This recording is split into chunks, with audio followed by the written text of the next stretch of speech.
অধ্যায় ৭৮ বিকশিত হও। আত্মদর্শনের উপর ভিত্তি করে বিকাশ ত্বরান্বিত হয়। সকল কর্ম মৌলিক একটি বিকাশ ভাবকে অর্পণ করে করবে। কেননা ভিন্ন ভিন্ন কর্ম ভিন্ন ভিন্ন ভাব হতে উৎপন্ন হয়। তেজ, বল, শক্তি, গতি, শক্তির রূপান্তরের ফলে বিকাশ পরিচালিত হয়। বাচনিক ও আচরণিক দক্ষতা, তাত্ত্বিক ও প্রায়োগিক জ্ঞান মূল্যবোধের বিকাশ ঘটায়। কথা ও কাজে দমনা ভাব বর্জিবে। বর্তমানে কি হচ্ছে এবং কিভাবে হলে কি হতে পারত, এরূপ বিশ্লেষণ যথার্থ বিকাশের সহায়ক। শান্তিপূর্ণ বিকাশের প্রয়োজনে বৈচিত্র্যময়তার জন্য অভ্যাস পরিবর্তনে প্রস্তুত থাকবে ও প্রচেষ্টা চালাবে। অর্জিত অভ্যাসগুলি জট পাকিয়ে ঋণাত্মক ভাব ধারণের পূর্বেই তা বর্জন করবে।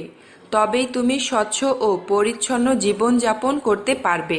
দেখবে ঋণাত্মক অভ্যাসগুলি মূলত নিষ্প্রয়োজন। মানুষ তার চেতনা, তার কর্ম শক্তিকে ব্যবহার করে বিশ্ব বিকাশে সহায়ক ভূমিকা নেয় এবং বহুদূর পর্যন্ত সফলভাবে কারণ সামগ্রীর উপর নিয়ন্ত্রণ করে। সাধারণ জীবনে সভ্যতা, উৎসাহ, উদ্দীপনার নতুন বিকাশের পথ খুলে দেয়। প্রত্যেক ব্যক্তি তার স্বভাব অনুযায়ী নিজেকে বিকশিত করতে বাধ্য। প্রকৃতি যে রূপে গড়েছে তার কৃতিত্ব প্রকৃতিকে দিতে হবে। প্রকৃতি যে সব আকাঙ্ক্ষা আমাতে রোপণ করেছে সেগুলি মুক্তভাবে বিকশিত হতে দাও। যে যেমন সে তেমনই তার ব্যক্তিগত স্বাতন্ত্র্যের যোগ্য সুযোগ দাও। প্রকৃতপক্ষে জীবনযাত্রাটা আত্মবোধের এক নিরন্তর সংগ্রাম। প্রকৃতিদত্ত আত্মবোধ মানসিক অভিব্যক্তি পূর্ববর্তী প্রজন্মগুলির অগ্রভাবে পদক্ষেপ ফেলে চলেছে।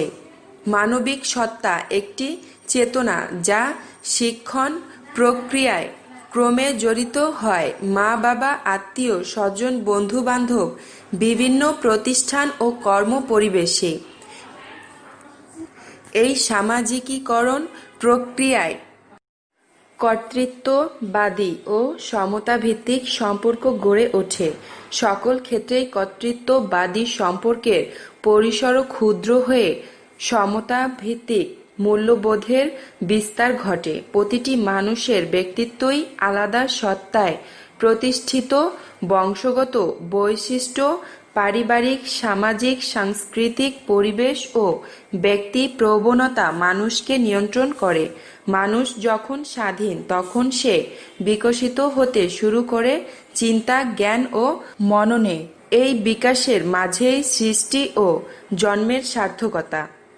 প্রয়োজন শুধু বিকাশের উৎসমুখ খুলে দেওয়া। অনুকূল প্রকৃতির চাইতে প্রতিকূল প্রাকৃতিক পরিবেশে মানুষের আপন শক্তি, মেধা ও প্রতিভার অধিক বিকাশ ঘটে। অন্যথায় প্রকৃতির সাথে সংগ্রামের প্রয়োজন না হওয়ায় প্রকৃতি মানুষকে শিশুর ন্যায় নিজ আয়ত্তে রাখে। তুমি ধীরে ধীরে তোমার জগৎ রচনা করেছ এবং এখনও করে চলেছ। আর ভালো মন্দ সব কিছুরই দায়িত্ব তোমার। জীবন একটি প্রবাহ মাত্র, যার মূলে সহজাত কর্মরূপী ধর্ম। দেহ, মন, ঘটনা রাশির একটি বিধান।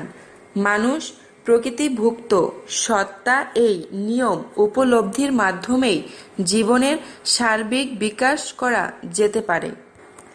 আত্ম উৎকর্ষতা জীবনের গভীর রহস্য উদ্ঘাটন করে।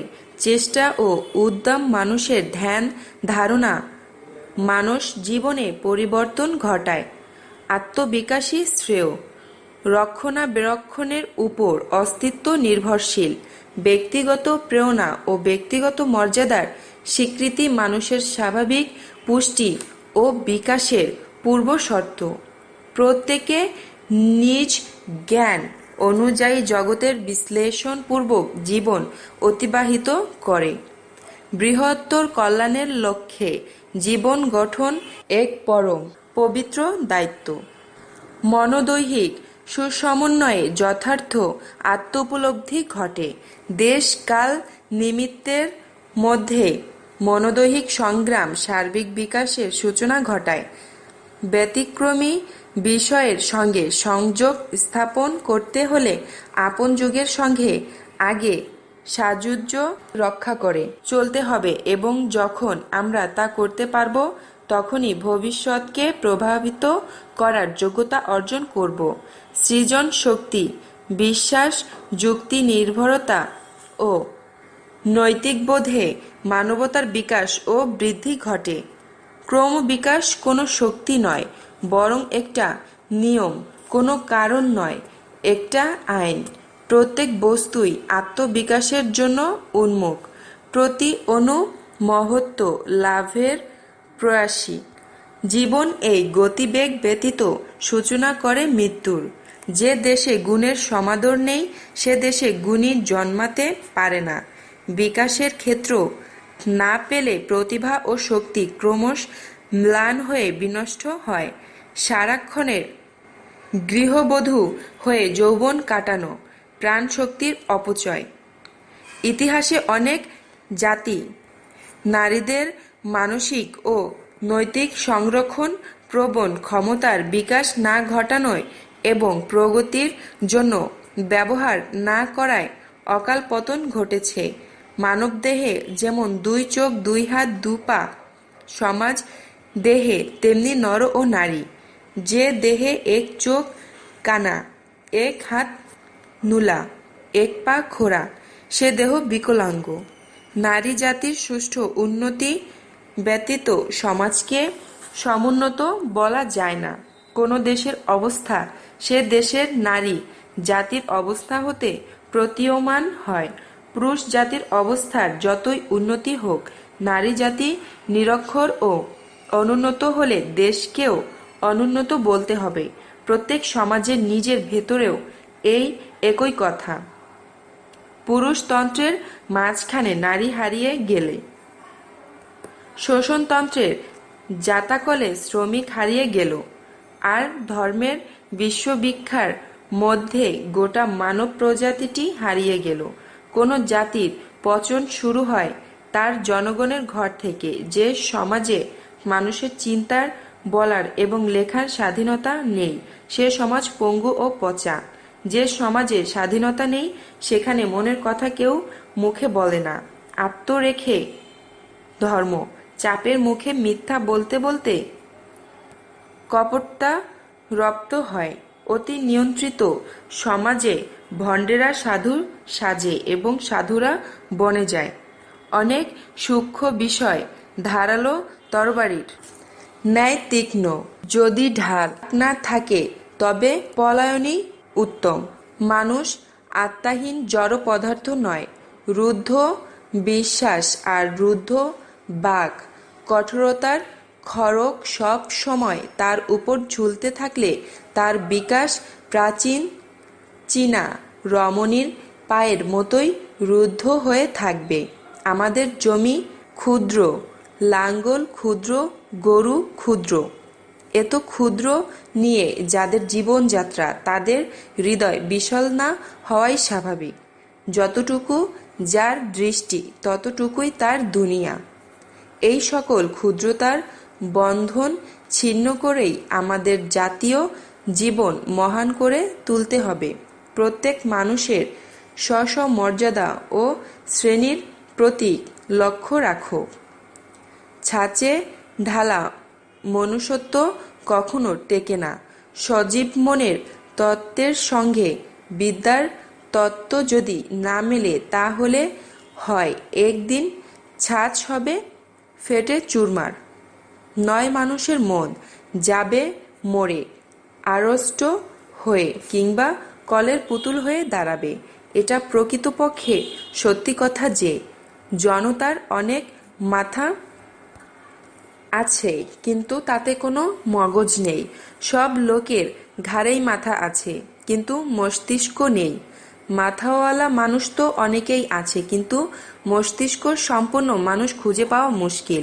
মাথা যদি মাথার মতো হয় তাহলে তা বহু মানুষের কাজে আসতে পারে। রাজার প্রয়োজন বুদ্ধিমান মানুষ, কিন্তু বুদ্ধিমানদের প্রয়োজন নেই রাজার। জনতা সবচেয়ে জ্ঞানী, সমালোচকের চেয়েও বিজ্ঞ। স্বীকার করো অথবা শিকারের পরিণত হও।